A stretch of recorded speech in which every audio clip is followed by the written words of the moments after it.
All right, today we're diving deep into the ancient Hindu Puranas to unpack one of the biggest stories ever told, the creation of the universe. But this isn't a simple one-and-done event. Oh no, it's an eternal cosmic drama. I mean, it's the ultimate question, right?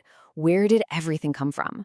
Now, a lot of stories point to a single beginning, but the Puranas, they give us this incredible vision that's way more cyclical, way bigger, a cosmic drama that just keeps unfolding. And guess what? We're all a part of it.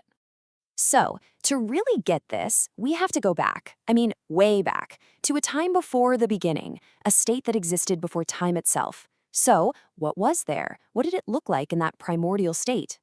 Okay, try to picture this, a boundless cosmic ocean. The Puranas don't really describe this as an empty void, but more like a realm of pure potential. Everything that would ever exist was already here, just in a dormant, unmanifested form. There was no light, no sound, no up or down, just pure existence, waiting for that first creative spark.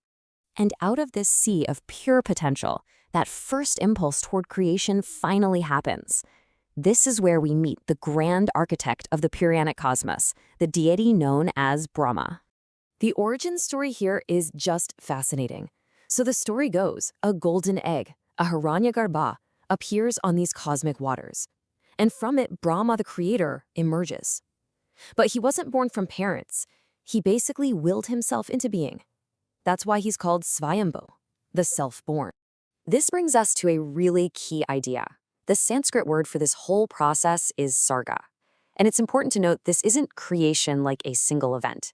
It's much more like a continuous unfolding, a series of emanations just flowing out from this divine source, one stage after another. So what does Brahma do first? Well, he cracks open that golden egg, making the heavens and the earth. Pretty good start.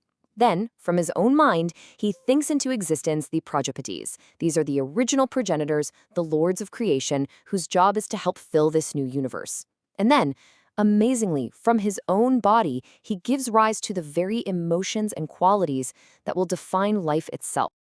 Okay, so the universe is starting to take shape.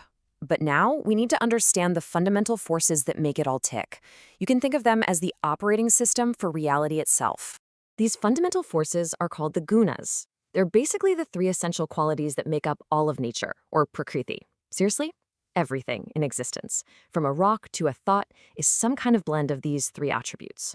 Let's break them down. As you can see here, first up is sattva. That's the quality of harmony, balance, and knowledge. It's associated with Vishnu, the preserver. Next is rajas, which is all about action, passion, and creation, the energy of Brahma. And finally, you have tamas, which represents inertia, darkness, and even destruction, linked to Rudra, a form of Shiva. And this is why the gunas are so important. See, existence isn't static. It's this dynamic, constant dance between these three forces. The great cosmic cycles of creation, preservation, and dissolution, and even the little cycles in our own lives. It's all driven by the ever-shifting balance of sattva, rajas, and tamas. So we have the building blocks, we have the operating system. Now let's look at the blueprint. What did this newly created universe actually look like, according to the Puranas? Well, the Puranic cosmos is meticulously structured. It's got multiple planes of existence, called lokas, everything from heavenly realms to underworlds. Our own world, Earth, is seen as a series of 7 concentric island continents, called dvipas. We live on the central one, Jambudvipa, in a region called Bharatavarsha.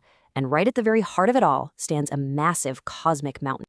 And this is it, Mount Meru. But it's so much more than a mountain. It's the axis mundi, the pivot point that the entire universe turns on. The Puranas describe it as this place of just breathtaking beauty, glowing with the light of countless gems, and it's the home of the gods and all sorts of celestial beings. And just to give you a sense of the sheer scale we're talking about, the texts say Mount Meru is 84,000 yojanas high. Now, a yojana is an ancient unit of distance, maybe about 8 miles. So, yeah, this mountain is astronomically, almost incomprehensibly vast, a true pillar connecting heaven and earth. But here's the real mind vendor. This entire grand creation, it's not a one-and-done deal, not even close. It's just one turn in a vast repeating cycle of cosmic time. You see, time in the Puranas isn't a straight line, it's a circle. It moves through 4 great ages, or Yugas. The cycle kicks off with the Krita Yuga, a golden age of perfect truth. But with each passing age, cosmic order decays, virtue declines, all the way down to our present era, the Kali Yuga, the age of conflict and darkness. And the scale here is, again, just wow. One full cycle of these 4 yugas, that's a Mahayuga, lasts for over 4 million human years. And 1,000 of those make up just a single day for Brahma. That's called a klopa. At the end of his day, the universe dissolves, only to be created all over again when he wakes up. And that kind of leaves us with this one big final thought. In this cosmic vision, there are no final endings, only transformations. Every destruction just paves the way for a new creation. It's like the universe is constantly breathing in and out. So is the end really just another word for a new beginning?